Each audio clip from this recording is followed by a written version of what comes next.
Hello and welcome to this week's episode of Analysing Anfield, your tactics and analytics podcast, courtesy of the Blood Red channel.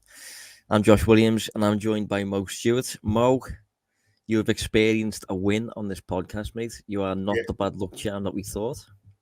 I mean, I don't know if anyone really thought it, but I was worried it was true, and we can now eliminate it. So yes, I'm happy, and it's still looking a little bit wobbly at times, but the Reds are slowly rolling, and I mean, we can talk about how wobbly we look comparison to some of the others. We look relatively smooth. So yeah, we keep winning, and hopefully that will continue for the next three. Yeah, well, it is making things interesting for us, at least on the podcast. We have something to talk about, something to play for, which is nice. Obviously, 6 wins in a row now, as you say. And as a result of that, we are putting pressure on the top 4, Manchester United and Newcastle, looking over the shoulders now. What did you think of the Brentford game? I thought it was... it felt like a nervous game, didn't it? It felt like a game where we could concede at any moment, really. But at the same time, if you do look back at the numbers, which I will touch on after you've spoken, it was quite a relatively straightforward win, really. It was a typical end of season game where things just all feel a little bit strange. But when you look back on it, like you say, with a bit of hindsight, it was actually relatively comfortable. I thought it was another game where we started really well, and then you could pinpoint the moment that our energy dropped and Brentford started to get back into the game. It didn't help the stop-start nature thanks to the countless fouls. I mean, Liverpool allegedly managed 16 fouls in the first 65 minutes of that game. And I know because I checked at that point because I was thinking, this is ridiculous. How many fouls is he actually given against us? And it was 16. So that's always going to make it a little bit harder. But the reality is that also made it kind of like a training session because it was just us defending set pieces again and again and again and again. And I mean, they did it really well. This is so you can look at it as a positive in all ways. It was a clean sheet. We were able to deal with a very threatening team looking at one of our weaknesses as it's been for quite some time. And it was another win, another 3 points, another goal from Mo Salah. You could say another a lot, which means that it's the same as it was before. We're starting to get a little bit of reliability, dare I say, back. We're starting to be able to go into games knowing what to expect and largely seeing that. Yeah, as you say, I think it was a very, very interesting game in terms of the set piece side of things in particular. I wrote a piece before the match on set pieces and how they were going to be massive. We know Brentford play into that sort of stuff. And if there's one thing you probably don't want to do going into a game like that, it's give away fouls, give away these set pieces. And as you say, we gave away a total in the game of 19, which is an absolute ton. For a bit of perspective, that is the most that Liverpool have given away in a Premier League game since 2015. Wow. Which is a long time. And it's the most that we've given away at Anfield since 2010, which is unbelievable, really, when you think about it. And it's a nightmare when it comes to playing Brentford. They were just masters of set pieces. So we were very heavily reliant on Van Dijk and Canate, who I do think, to be fair to them, stepped up when it comes to that sort of thing. We did keep a clean sheet, which is good. But in terms of the actual performance, although Brentford did feel threatening throughout, and I know they scored a goal that was just marginally offside and things like that. But again, if you look at the expected goals, Liverpool posted 2.2, and we gave away shots worth about 0.2 from Brentford. So, that's a solid expected goals win again. And that has been a consistent theme since we've adopted this 3-2-5 attacking shape, with the exception of the Spurs game, which was just totally nuts at the end. in that game, we posted 2.2 XG, which is good, but Spurs also posted 2. So that probably should have been a draw, and very nearly was a draw up until Diogo Jota's crazy moment at the end of the match. But yeah, Liverpool genuinely looking better, like a more cohesive side. Looking like we're picking up deserved wins, and in this game, although it was packed full of set pieces, maybe the fact that we felt a little bit uneasy just stems from the season more than what we were actually watching, because what we were watching was a relatively safe and secure performance for the most part. No, you're right. And I think that there's a few battle scars that we have to deal with. And I think we've seen that from the players themselves, talking about some of their reactions previously to going behind and the way that their heads would drop. We've seen them kind of fight their way out of that to some extent now. So we're able to come back in games like Spurs and Nottingham Forest when we face a setback. So that's good. And again, I feel like it's one of those things that every game it starts to look a little bit better. People feel a little bit more comfortable in what they are being asked to do. Part of the low XG for Brentford, though, I do think is down to them. And there was lots of times when they threatened up to a point, and then their final ball, which would have produced something which would register on the XG chart, was poor, and we were able to intercept. So they did slightly give us a bit of help.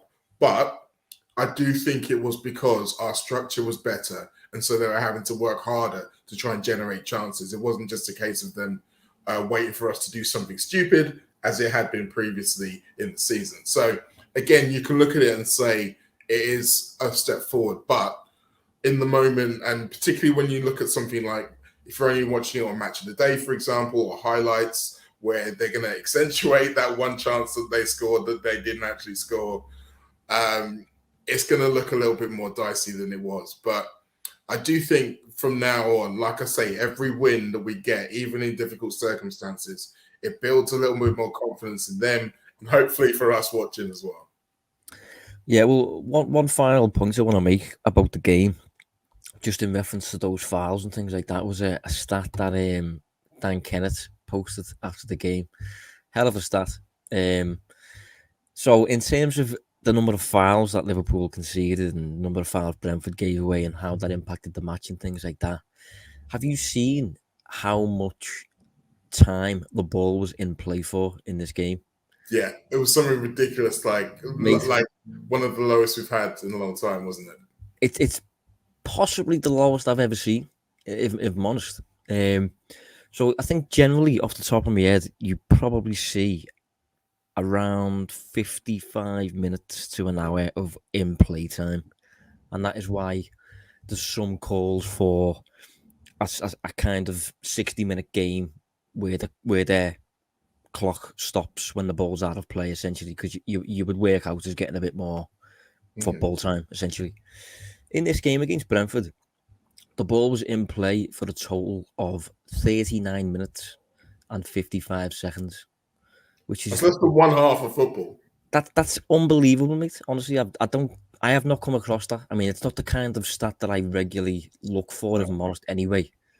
But I've never seen a match that actually considers that much, that actually realizes that much football. Like it is a set piece game. It's baseball, mate. Yeah, and it's weird because those are just the fouls. Then you got to factor in all of the throw-ins, and then you got to factor in the substitutions. Yeah, and the goal kicks, bench injuries. And to be fair, we were doing it as much as Brentford in this game because we had a lead to hold on to towards the end of the game. But one more thing I want to put about the fouls. Obviously, there's going to be some talk, and has been some talk around the referee and the fact that a lot of them didn't look like fouls. It was felt like everyone that could go either way went their way. And maybe that's just with our red tinted glasses on. One thing I would say, though, they worked that out, that the ref was giving every little thing quite early on. Probably would have been mentioned in the dressing room at half time. So the message should have been, don't give him the opportunity to give away silly free kicks. And we didn't. That's something we're going to have to get better at as we start to build better as a team. Yeah, well, in terms of how that has impacted the Premier League table, obviously, as you said earlier on, we have a chance. You know, we are 1 point behind Man United at the minute, with Man United have a game in hand. And we are 3 points behind Newcastle, who also have a game in hand. Like, it still feels quite unrealistic. We do have a serious goal difference edge on Man United, which is good. What are your thoughts? Is this? I know you're a positive optimist anyway, Mo. So I'm expecting good things here. But what are your thoughts if you if you was a Chelsea fan? Well, I mean, there's good and bad news, I think. The good news is I do expect Liverpool to get the 9 points they need to put the ultimate pressure on. I think it's going to be tough, but against both Leicester and Villa in particular. But I think we're good enough and playing well enough to get those jobs done. That's when it gets tricky, because you look at Newcastle and it's really hard to say that they're playing badly, because they've lost in the last 10 games, they've lost 2 and won 8. That's a lot. Yeah. That's a team in good form. And they scored, I think, 20 goals in the last 7 games. So that's a team scoring goals. Should be feeling good. But they've lost the ability to keep clean sheets. I think it's 7 games they haven't had a clean sheet now. And that's going to be worrying. And add that to the fact that these players haven't been in this position before. There's also the feeling that they're kind of playing with house money, in as much as even if they finish 5th, they'll be disappointed, no doubt. But they can look on the season as a success, having got into Europe. So there's all these things that start to come into your mind when you're a team being chased down by a team like Liverpool, who we all know have done this before and can put the wins together. Man United, it's a little bit different, because they should be more experienced in this situation, but they just look gassed. Like, we forget they were talking about quadruples not long ago. And I mean, yes, we laughed, but they have been in all competitions deep. And they have also been heavily reliant on about 3 or 4 players all season long. And it just so happened that most of them have either been injured or maybe had a little bit of wobble in form, with the exception of Rashford, who's been pretty consistent, to be honest. And that's even before you get to the guys who haven't been good, i.e. the goalkeeper. So for Manchester United, their position is clear. They only need 3 more wins. They've got 4 more games to do it. That should be the message. But again, do they have the ability, the belief within themselves at this point in the season, when it's in the dregs and it's getting really hard? I don't know. Yeah, it's interesting, mate. Looking at the table now, I agree with you. I think Liverpool will win all of their remaining games based on what I've seen lately. So I think Liverpool will finish on 71 points and a goal difference of about plus 30, 32-ish, potentially. So if you look at that, Man United are currently on 63 points with 4 games left. So essentially, if you're Erik ten Hag, you have to win 3 games to guarantee 4th. And one of the frustrating things about Man United's current predicament is, of their 4 remaining games, 3 of them are at home. Yeah. So essentially, Man United, if they win all of their remaining home games, they get the top 4, and we don't have a say in that. In terms of Newcastle, again, they need 2 wins out of their remaining 4, and they play at home twice. Against Brighton, which is a tough game, to be fair, and Leicester. So, in a way, all Man United and Newcastle have to do is win their home games, and because Newcastle, if they win their home games, it would take them to 71 points, which is what Liverpool are probably going to end up with. But I think Newcastle are going to end up with a better goal difference than Liverpool. They've currently got 7 goals on us. So they can probably finish on level points with us and still get top 4. So it's interesting, really. We need a home slip up from Manchester United or Newcastle somewhere, and then we've just got to hope that the away games throw a spanner in the works or something.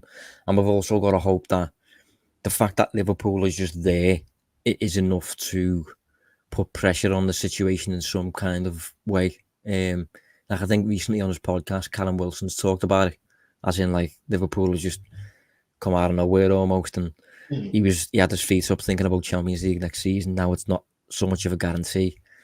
So we do have a chance, but it's still not that much of a chance when you look at it. I mean, if you look at the 538 predictions, Manchester City 87% on to win the Premier League, Arsenal 13% to win the Premier League. When it comes to qualify for the Champions League, Newcastle are 92% on. Man United 78% on, and Liverpool 29%. So, as I said, it's just a chance. It's not even a coin flip yet, but it's a chance. Not yet, but in my role as, Mr. Optimistic, Rabble Rouse cheerleader, I will point out a few things. One, I love the fact that Newcastle are talking about us, by the way. And fair enough, he might have been asked the question, but it's his podcast, so he can choose to answer it or not. Yeah. And I like the fact that they're thinking about it, because as I said, if this was in many other teams, if this was a Leicester, if this was even Spurs, I'm sure they wouldn't be quite as worried. But because it's us, I think they are. And also, if you look at it, there's lots of little things that are going in our way. Almost every little thing seems to be going in our way. Like we had almost a perfect weekend last weekend where they both lost and we won. And that doesn't happen very often. Yeah. And so you can look at it and say the momentum is in our favour. And the other wild card about this, which is what makes it so fascinating for me, is Chelsea. Chelsea have to play them both. And Chelsea have just finally won after a long run of losing. And Chelsea have got lots of good players, many of whom are playing for their futures and would love to score a goal at Old Trafford or at St James's Park. So, yes, it is still an outside chance, but we're getting closer with every passing day. That's all I'm going to say. Yeah, it is a weird one with Chelsea. I mean, United. One of United's 3 home games is against Chelsea. And I think Newcastle have to play them away on the final day of the season. Newcastle could have it wrapped up by then if they win the 2 home games beforehand.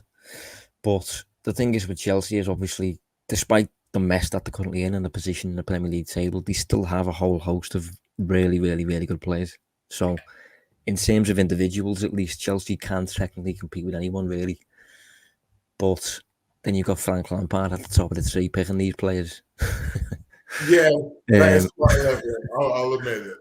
Yeah, it's a long shot, but it's just nice to be in the picture, to be honest, after sitting in 10th all season or whatever we've been. Yeah. But yeah, aside from the pitch, we do have other talking points to talk about around Liverpool. One of which relates to, bear with me with the pronunciation on this, is Joerg Schmadtke. Is that any good? Joerg Schmadtke is what I would say. Schmadtke, yeah. Reported to be in the frame to be Liverpool's next sporting director. I've seen the word that he is coming in for 3 months. I've seen the word that he's coming in for 1 window. I've seen the word that he's coming in for 3 years until Klopp leaves. So God knows what it is, because there's no confirmation yet. But the large majority of people, virtually everybody, when his name came out, everyone was kind of like, who? But, I mean, I'm not sure if you was the same, Mo. Have you got any awareness of who he is? I haven't got awareness of who he is. I've got awareness of his work, though, particularly with Wolfsburg. But, I mean, that did make me laugh. Genuinely, it made me laugh when the reaction came out, because it's like, guys, which sporting directors have we heard of? Like, very, very few of them we've heard of. That's kind of the point. They're not people who necessarily seek the spotlight. They want to get behind the scenes and do their deals where people can't see them. That's the whole point. That's where the good ones lie. And it almost seems like the ones who become more famous than the teams and the managers kind of ends up going wrong. If you look at Monchi and how he was fantastic at Sevilla and then disastrous at Roma and other such examples. So that side of it doesn't bother me. The interesting thing for me was all of the people on the German beat and how they were talking about him being so combustible and about how he's quite the grumpy man of German football. I saw it said quite a few times. And he's been known to fall out with a few people, which on the face of it, they're all kind of thinking, well, that's a bit strange. But I think, personally, could be a masterstroke for quite a few reasons. Number one, you need someone to challenge Klopp. We've been saying all along, we like Klopp having maybe the final say, but so much influence can be bad. So we need someone to challenge him at times, because there are times when he's not always right. And even though he admits it openly himself, everyone needs to be reminded of that every now and then, I think. So he's someone who does that. Michael Edwards used to do that. So that's good. The other thing we were fearing about is how his influence over transfers would transfer to the dressing room. Now he's got a buffer. And a buffer who has got very good history of being the bad guy. And sometimes you need someone else to be the bad guy. And I'm starting to sound a little bit like Scarface now, but bear with me. But like, it's the truth. But if you're in a contract negotiation, sometimes you need someone else to be able to stand up and say the tough things that need to be said and take all the hate that comes with it and basically not care and have that be part of the relationship. I think the idea that he's fallen out with other people, a lot of the time it's been part of the power struggle. I don't think that's going to happen here. I think everyone's going to know that Klopp is still the guy. Like, he's not going to overpower him within the Liverpool structure. He's going to be able to challenge him and create his own role, which I like. And the other place you need a bad guy is in negotiations. Think about it. How many times have we been up against teams who either have more money than us, more clout than us, or we're just up against a team that just simply doesn't want to sell their best player, despite how much we want them. We need someone to go in there and be ruthless, to be able to get the deal done, to be able to get it done at the price we want, who's not going to care necessarily about ruffling a few feathers. Now, I think this guy can do all of that. I think he's got the pedigree in terms of his years in the game to do all that. But all that said, his relationship with Klopp, their chemistry, their working relationship, is going to be the decider of whether this works or not. Yeah, it is a very, very interesting and curious one, I think. It seems to be a case of Klopp has picked the sporting director, which generally I would not want to happen. But I understand why it would happen in this case, because it's Jurgen Klopp. He's the king of Liverpool, essentially. It's a bit of a different case considering he's been at the club for like 7 years, 8 years or so. So I do get it in that sense, but I'm pretty sure they've got the same agents and things like that. So I think there's something in that. In terms of whether I was aware of him, yes and no. I was not generally, but I have read about him in the past. Purely in terms of his specifically peculiar scouting ways. Like in the past, I know he's picked up on players who he's interested in, and he's sent a scout to go and watch those players live or player live. But one of the curious things he does to remove bias, or he's done in the past to remove bias, has been he doesn't actually tell the scout who the player of interest is. So he'll send them to a match, hope that the scout picks up on the same player that Schmadtke has picked up on. And, if not, why, and things like that. But I suppose that is a way of thinking outside the box, a bit of a peculiar approach to scouting. So that's why he initially popped up on my radar a few years back. In terms of him being combustible as a character, I do think it is. I'm not too concerned about that in terms of the public stuff, because in Germany, the sporting director is the face. The sporting director deals with all the media stuff, whereas in England, the manager is the all-seeing power character, and the manager will be talking about basically departments that he shouldn't know anything about.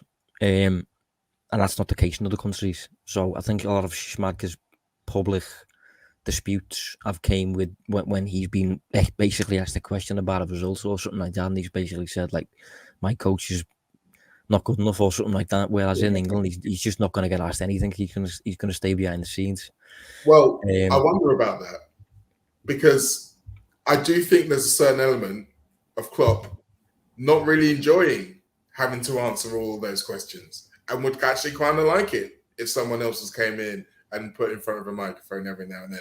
Obviously, he wouldn't want him to throw himself under the bus, but I do think that I wouldn't be surprised if that is a part of his remit coming in, is to be just a bit of a deflector for some of the stuff that Klopp doesn't want to have to deal with and doesn't want to have the brain space to think about. Yeah, he also has a UEFA Pro license, which I think is interesting. I think generally, I might be wrong in saying this, but I feel like sporting directors generally don't have that. Maybe. I don't think Michael Edwards did. I Well, don't I think think he's been a Julian coach Ward as did. well. I think he's been a coach as well. Yeah, he has. I don't think he's spent any major time as a coach, but I do think he's coached in the past. He was a goalkeeping coach at one point. I think he managed Aachen, is it, in the German Bundesliga or the league below that potentially. So he does have some Aachen, yeah, sorry. He does have some experience in that role, which is interesting. But yeah, I think it's an interesting one because I think this does kind of capture how Liverpool's recruitment, whether they deny it or not, is kind of changing a little bit. Because I one of the major things that I've been looking for with Schmadtke is whether he is a data guy, essentially. Is he a man for the numbers? Is he a Michael Edwards? Is he a Damien Kamoli? Is he a Fenway Sports Group type appointment? And from what I've seen, he's not. I haven't seen anything associated with his name that suggests that he's a man who's going to use Will Spearman and Ian Graham before, even though Ian Graham's probably not going to meet him. So that does kind of suggest, I don't know how much that will, how much of a part the numbers will play in recruitment moving forward. Obviously, we've heard rumours that Linders is a bit more of a prominent figure. We're getting linked to players in the Premier League, which everybody knows. We're getting linked to some players in Portugal. Linders has contacts there. So I don't know. It's an interesting one, but what I would say though, is it evidence that says that he's actively said that he doesn't like data, or that there's no evidence that he's actively jumped on it? Because lack of evidence does not necessarily mean lack of interest. It could just mean it's not out there. Also, like we said, he's coming into a club where there are certain parts of the structure that's already set. We've literally just appointed Will Spearman to a new lead role. I think if he's coming in, he will be largely encouraged, I think to say, to work with this new department that's been actually really good for the club over the last few years. So how he goes about that, how receptive he is to that, might also decide how good he is, but it might also decide how long he's in the job. Because that's the other thing, isn't it? Is that even the maximum that we've heard of the rumours so far is a 3-year deal, which is to the end at the same time as Klopp's. So what the club is essentially saying is that if this doesn't work, then when we change the manager, we're going to change that too. We're going to look for a whole new structure, maybe one that's a little bit more aligned to what they're specifically been asking for. So as much as there's potential for it to go wrong, as there is with every deal in this nature, I do think that there are potentially fail-safes for that as well.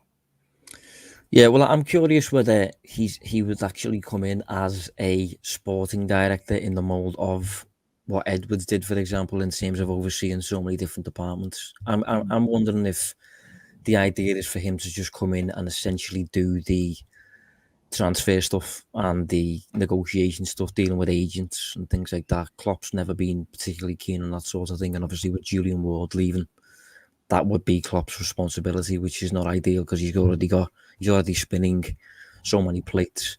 So maybe it wouldn't be the all-seeing sporting director role that we have seen before. But even dealing with transfers and offering an opinion on that sort of thing, I have always liked Liverpool's willingness to embrace the data and use that to find an edge. And he might be a data guy behind the scenes, I don't know. But based on what I've seen, it doesn't look really like he is. He is 59 as well, to be fair to him. And if you think about someone who's been in the game for that long, it's difficult. Like, if you think of Edwards, very youthful, progressive. Julian Ward's pretty young as well when it comes to that sort of stuff. Kamoli, even Theo Epstein in Boston. It's kind of young, progressive people, isn't it? Well, yes and no. Because you have to remember, one of the earliest takers up of all of this in England was Sam Allardyce. Like, he was one of the pioneers in terms of a manager who actually encouraged his people to find data and to use data and to share it with the players as well, almost as a way as an encouragement, but also a way of telling them, look, you're not cutting the standards. So it really does depend on the person a lot of the time. You can't really always say that. One thing I'd say in his favor as well, his most high-profile mistake, which is basically not seeing the faith in Victor Osimhen when he was at Wolfsburg. He let him go on loan to Charleroi and he exploded. He's already said that he's learned from that. And basically he said that as a club, you never want to be part of something like that. But the most important lesson is you have to be patient with some transfers. You can't say we'll sign you up, give you all the things, and then if it doesn't work, we're going to dump you straight away. So it does look like he's got an ability to take on new information, learn from things that have gone wrong, which again is kind of what you want. We have to wait and see, I think. Yeah, well, he does. He does have some success behind him, to be fair. Not in terms of specifically silverware and things like that. He's operated at a bit of a lower level on that, but he has kind of basically improved teams wherever he's been. Really, that's one thing that definitely is attached to his name. And I think his last job at Wolfsburg, I think, is particularly interesting because he did kind of transform Wolfsburg, and during their best season under him, trying to find when it was, it might have been 2020-21, but whenever it was, Oliver Glasner was the coach. And for those who aren't aware, Oliver Glasner is kind of like a Klopp type in the sense that he's big on the high pressing and the risk taking and all that sort of stuff. Very, very Bundesliga, to be honest. But he delivered a team with Glasner that was suited to the whole high pressing game. I think he brought in Riddle Baku, who is a fullback, very mobile, very, very energetic and fast and stuff. Brought in Maxence Lacroix as a centre half, who is, again, lots of potential, very well rounded. I think a few years back, Dave mentioned him on the podcast, Dave Hughes, when we were doing scouting picks. And I remember checking at the time because I was just generally interested in Wolfsburg at the time because of what they were doing, and they were. I think they finished about fourth in the table, but I think in terms of shots faced, they averaged the fewest in the Bundesliga. I think at the time, unless I'm getting mistaken. No, that's right. Facing fewer shots than even Bayern Munich, but. So it was a very effective kind of relationship that they had, and he did deliver a kind of pressing unit team, which you could kind of associate with, obviously, Liverpool in terms of a similar identity, if you like. But I suppose at Liverpool, one of the issues is, compared to what he's previously done, you're suddenly dealing with a much higher caliber of player, and if he picks out a Maxence Lacroix, who is a really good centre-half. He's a really good centre-half for Wolfsburg, but if you'd have identified his potential at the time and took him to Liverpool back then, I'm not sure he's Liverpool level, so you have to be conscious of the step up in standard, and sometimes that does result in you just buying the obvious player who everybody knows, but that's the level you have to deliver anyway. So I hope he's not like say, for example, the scouting example I use where you're sending someone to a stadium without telling them who he's scouting. I mean, you can't really do that with Liverpool targets. You're probably going to know who those players are, that kind of thing. So I hope he's able to adapt in that sense, is what I'm getting. Again, I feel like that one thing might have been the thing that made the article, but I'm sure he's got other ways than that. And also, someone who's genuinely been in the game that long, recruitment, scouting, he's going to know what players are good for certain levels in terms of finances. But essentially, if you're looking for a player with XYZ qualities, then you should be able to scout them with whatever level you're looking at. A good player who can do things is a good player who can do things. And I think once you got used to being able to identify that part of it, the rest of it, with the experience he's had down the years, he should be able to deal with it. I'm not saying it's definitely not going to be a problem, but I'm saying he should be able to deal with it. I think the more interesting part is when he's dealing with maybe the other sporting directors of some of the bigger clubs, the Barcelonas, the Real Madrids, the Bayern Munichs, etc. Because with the exception of Bayern, that's probably something that he hasn't done. So he's going to have relationships. They're going to know who he is, but how he deals with them, I think, is going to be fascinating as well.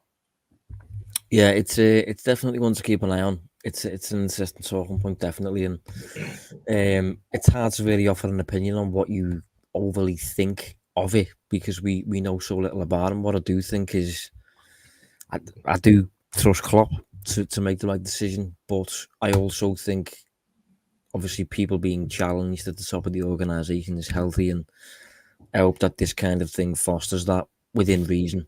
Like, I think one of the reasons potentially that Julian Ward's getting off is because there's too much of that, is what I've heard. But, we're not going into that. But, yeah, it's an interesting one to keep an eye on. Obviously, Liverpool need a sporting director ahead of a huge summer. And if you talk about the signs Liverpool are potentially exploring, one of the interesting things I tweeted this the other day is Liverpool seem to be chasing number 8 primarily. And that suggests that Fabinho's place in the team is relatively safe, considering we're getting it with Gravenberch, McAllister, Mount, Matthias Nunes. These are all 8. And if you look at Liverpool's current system, even Liverpool's previous system, none of those players are 6. So some of them potentially could play as a double 6, I suppose. McAllister's played as a double 6 this season. Gravenberch's done it, I think. But the links kind of suggest Fabinho is safe. What have you made of Fabinho in the past 2 months in terms of Liverpool's 6 wins in a row? Well, I mean, the first point that's important to note is that he started them all. In fact, he's actually on a run of 13 consecutive starts in Premier League and the Champions League, which was actually quite shocking to me when I looked it up, because I felt like for a while that he's at his best when he's managed a little bit. And I was going to say, is that part of the problem? Well, yeah. I mean, obviously, if Stefan Bajcetic was around, he probably wouldn't have started all those games. But the fact that he has, and he's been able to, well, it's difficult. I think, like I said previously about Liverpool in general against Brentford, where you could pinpoint the moment when the tiredness hit and it wasn't quite as sharp and we were having to play slightly differently. I think you can say that about Fabinho literally every single game. You'll always, if you watch any Liverpool game when he's playing and you watch the whole game and you watch him the whole time, there'll be a moment where if you look back at it, you'll be like, okay, that's where he got tired. And he starts to run a little bit slower. His head will drop when he's run. He's looking around a little bit slower. His passes aren't quite as crisp. Everything's just a little bit, and he doesn't trust himself in the same way. So he starts compromising on certain things, positions, and it has a knock-on effect. Everyone else starts playing a little bit more safe, a little bit slower.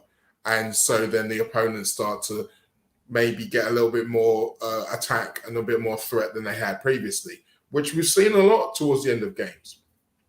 So for the most part, you can say that he is still capable to be part of a successful team. I just think his usage rate next season is going to have to dramatically drop. That's the only way it's going to work for me. Yeah, I do think there's an element of risk attached to going again with him, because he has shown that he's tired and that he's in some ways past it. But at the same time, I can see why Liverpool will prioritise 8, because what that would allow Klopp to do next season is, if we get in, say for example, 3 number 8s, and we couple those with Curtis Jones and Harvey Elliott, who in my opinion, specifically in this system that we're doing lately, are very well suited to it. Yeah. That could allow for Jordan Henderson, Stefan Bajcetic and Fabinho to essentially take turns as the 6. Henderson comes away from the number 8 role, which is essentially a number 10 at the minute, and we know Henderson's not a 10. And Henderson kind of maybe experiences the twilight of his career as more of a hold and sitting presence rather than a player who's covering ridiculous ground and running himself into the floor and occupying the final third in tight spaces, which has never really been his game. So I don't have too much of a problem with that. I do think Henderson has to be gradually, not necessarily phased out, but I do think he has to become a Milner in the sense that we bring him, we involve him when he's needed. But in terms of him being a regular starter every week, I do think Liverpool need to eventually move past that. And we've got to bear in mind he is 32. So getting in number 8 and moving Henderson back toward being a 6 at times would give him a better platform to do what he's good at. It'd give Fabinho a rest. And Bajcetic can come in and kind of learn the role from the pair of them. And hopefully when they're both kind of gone, Bajcetic then is maybe around 21 or so. And maybe he's kind of stepping up to be this really elite number 6 potentially in the future. So it's interesting to determine what's going to happen with Liverpool's midfield. But it does look like Fabinho is going to go again. And as I said, it is a bit of a risk. But considering we technically have 3 players, 4 if you include Thiago, maybe that's how Klopp's going to do next season. I think that's probably... I can see that working. Well, I can see a world where that's the plan. The thing I wonder about it, though, hearing that is how receptive is Henderson going to be to becoming a new Milner? I feel like there's something that he's been kind of resisting for pretty much the last 2 years. And he should know that there's going to come a time when Klopp's going to put his hand on his shoulder and be like, it's time. And obviously, Milner leaving feels like the right time.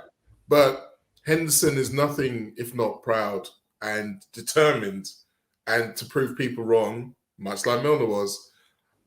So I wonder whether or not it's going to be an easy transition. I'm not sure he enjoys the 6 as much.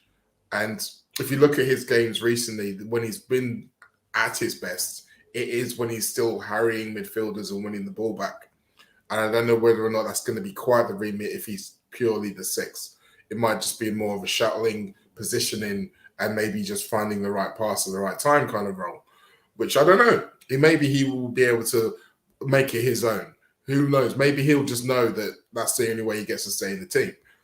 But my instinct deep down tells me that it's not going to be an easy conversation. Yeah, well, I can't see him ever going down like a Cristiano Ronaldo route in the sense that he just refuses to accept that he's 48.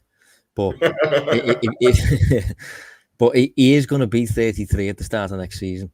And despite that, we still have another 2 seasons of him in terms of his contract situation. At least if he is going to leave on a free, we've got another 2 seasons of Henderson. I hope that he doesn't expect to continue being a starter for the rest of his Liverpool career. Milner, despite being the ultimate professional who is super driven and all that stuff, seemed to get to a point in his career where he did willingly accept the role that he had to play as a kind of vocal leader who's responsible for certain standards and can reinforce the identity at times and things like that. I'm not sure how old Milner was when he kind of became that kind of player for Liverpool. But Henderson is going to have to come to terms with that. And the better he thinks he is and the how capable he thinks he still is will determine whether he thinks he's ready for that kind of backseat role, if you know what I mean. Yeah, and I mean, obviously his role as captain is to do everything for the good of the team, and that's something that he's been very good at throughout his career. He's always been a team guy. So you can look at it and say that, no, he shouldn't have a problem with it. But at the same time, I mean, it's difficult, isn't it? Like, in terms of whoever comes in, he's going to want to still be influential. He still needs to be seen as an authority figure to the new players coming into the dressing room as captain. And maybe that's harder for him to do if he's not starting games regularly. We'll have to wait and see. But yeah, he's very emotionally intelligent, is Henderson. So I trust him to kind of navigate it. One of the things I did see, actually, which I thought was interesting, was, I can't remember who said it, so it might have even been you, to be honest, Mo. But in terms of this kind of inverted fullback role that Trent is currently showcasing, if Trent is going to need a rest eventually. Not this season, which is where we're getting away with it. We've only got 1 game a week at the minute. But next season, if we're going to do this on a regular basis in different competitions and things like that, Trent can't play, 50, 60 games a season. And I think if you think of the players who could do that in Liverpool's squad right now, Milner could probably do bits of it because of his versatility. Milner's leaving in the summer. But I actually think if you think about it, I think Henderson could potentially give that a go. That'd be another way for him to kind of get minutes and starts every now and then when Trent needs a break. I think Henderson as an inverted fullback / double six could be an interesting one to explore. That one. I don't know if I'm just getting a bit galaxy brain on it. I mean, it's probably something that is under consideration for sure, because he has early on in his career played as a right back. He has played down that right hand side traditionally for Liverpool, and he spent a lot of time covering for Trent when he was running up the field, so he knows kind of the instincts around that. So you can see a world again. You can see a world where it works. It's just, I mean, again, I'm not sure how fun that would be for Henderson, but if you sell it to him in a way that is part of the new evolution of the team, then maybe you can sell it to him. I don't know. I think obviously he is still a good passer of the football at his best. He has kind of wavered a little bit on that over the course of this season, so that would have to be back at his best if he's playing that role. But again, it's something we can investigate. We're going to have to wait until we get to the end of the transfer window and see who we have and who we don't have, and I think work out what the conversation is going to be from there. Yeah, no, I think it's a good shout. I think we will round up there. To be honest, I think it's been a relatively slow week, but I think the Sporting Director news is probably the headline. But yeah, hopefully next week there's a bit more going on. Hopefully Liverpool is still winning, more importantly, and hopefully Man United and Newcastle have both lost by about 4-0. But Mo, thanks for joining us as always, mate. Always a pleasure. Thanks, man. And we will see you next week.